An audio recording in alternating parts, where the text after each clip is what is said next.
తెలంగాణ ప్రభుత్వం ఏర్పడిన తర్వాత రైతుల సంక్షేమం కోసం పెద్దపీట వేసిందని రంగారెడ్డి జిల్లా రాజేంద్రనగర్ ఎమ్మెల్యే టి ప్రకాష్ గౌడ్ తెలిపారు. తెలంగాణ దశాబ్ది ఉత్సవాలలో భాగంగా రాజేంద్రనగర్ తహసీల్దార్ కార్యాలయంలో రెండవ రోజు రైతు దినోత్సవం కార్యక్రమాన్ని జరుపుకున్నారు. వేడుకల్లో భాగంగా సహపంక్తి భోజనాలు ఏర్పాటు చేశారు. ముఖ్య అతిథిగా పాల్గొన్న ఎమ్మెల్యే మాట్లాడుతూ 24 గంటల కరెంట్, రైతు బంధు, రైతు బీమా, రైతుకు పంట రుణాలతో పాటు రైతుల అభ్యున్నతి కోసం, సంక్షేమం కోసం తెలంగాణ ప్రభుత్వం ఎన్నో అభివృద్ధి సంక్షేమ పథకాలు అమలు చేస్తోందని అన్నారు. కార్యక్రమంలో పలువురు అధికారులు, నాయకులు, రైతులు పాల్గొన్నారు. బిడ్డని తీరని దుఃఖము ఆనాటి బాధలు గుర్తొస్తే ఇప్పటికీ ఒకవైపు మరోవైపు పంట పెట్టుబడి లేక అప్పుల పాలై దళారుల చేతిలో చితికిపోయి ఆత్మహత్యలు చేసుకున్నారు. వారి కుటుంబాలకు తీరని దుఃఖం మిగిల్చారు. గతంలో ప్రభుత్వాలు అందించిన అనుభవ సహాయం కోసం రైతులు ఆత్మహత్య చేసుకున్న కూడా తెలంగాణ రైతు బిడ్డ ఆనాటి పరిపాలనలో ఏ ఒక్క ప్రభుత్వం విద్యుత్ సమస్యలు పరిష్కరించలేదు.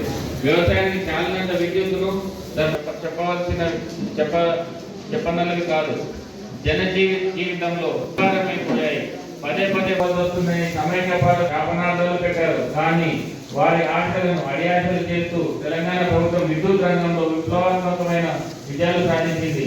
నేడు అన్ని రంగాలలో నిరంతరంగా 24 గంటల పాటు వ్యవసాయానికి ఉచితంగా విద్యుత్ సరఫరా చేసే ఏకైక రాష్ట్రంగా తెలంగాణ కీర్తి దేశ నలుదిశల ఏటా 10,000 కోట్లు ఖర్చు చేస్తూ రైతుల సంక్షేమం పట్ల తెలంగాణ ప్రభుత్వం కాకుంటుందని తెలంగాణ ప్రభుత్వం ఏర్పడిన వెంటనే ఉత్తరమైన పథకం మిషన్ కాకతీయ తెలంగాణ భూభౌతికంగా నిర్మించిన ప్రధానమైంది.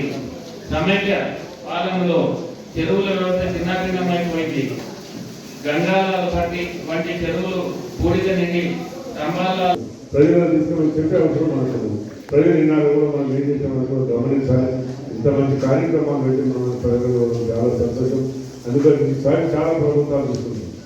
ఎవరు కూడా ఇలా మీటింగ్ పెట్టి ఈ రైతు వేదికలు కట్టి అధికారుల గురించి మన ముందు మేము ఈ పని చేసిన ఈ సంవత్సరంలో ఈ నెల్లి పని చేసిన ఈ బస్సులు పని చేసిన చెప్పే దమ్ముదైన మన పార్టీకి తెలంగాణ పార్టీ మన ముఖ్యమంత్రి అలాంటి కార్యక్రమాలు తీసుకొచ్చి ఈరోజు అందరూ కూడా మనం చూస్తున్నాం.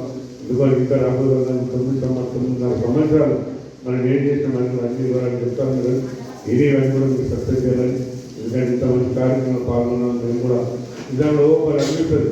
తెలంగాణ తెచ్చుకున్నాం మనం, ఎంత సంతోషంగా ప్రజలు ఉన్నారు. మనం ప్రజలు కూడా సంతోషం పెట్టుకున్నాం, నాయకులు సంతోషం, అధికారులు కూడా మంచి.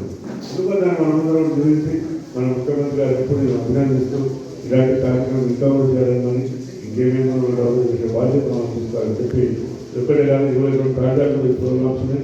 అవన్నీ కూడా మన ప్రజాప్రతినిధులు, రైతు నాయకులు అందరూ కూడా 22 రోజులు ఎక్కడ కాన్సెప్ట్ ఉన్నా మనం అందరం కూడా సక్సెస్ చేయాలని అందరికీ కోరుతూ ఇంతమంది కార్యక్రమం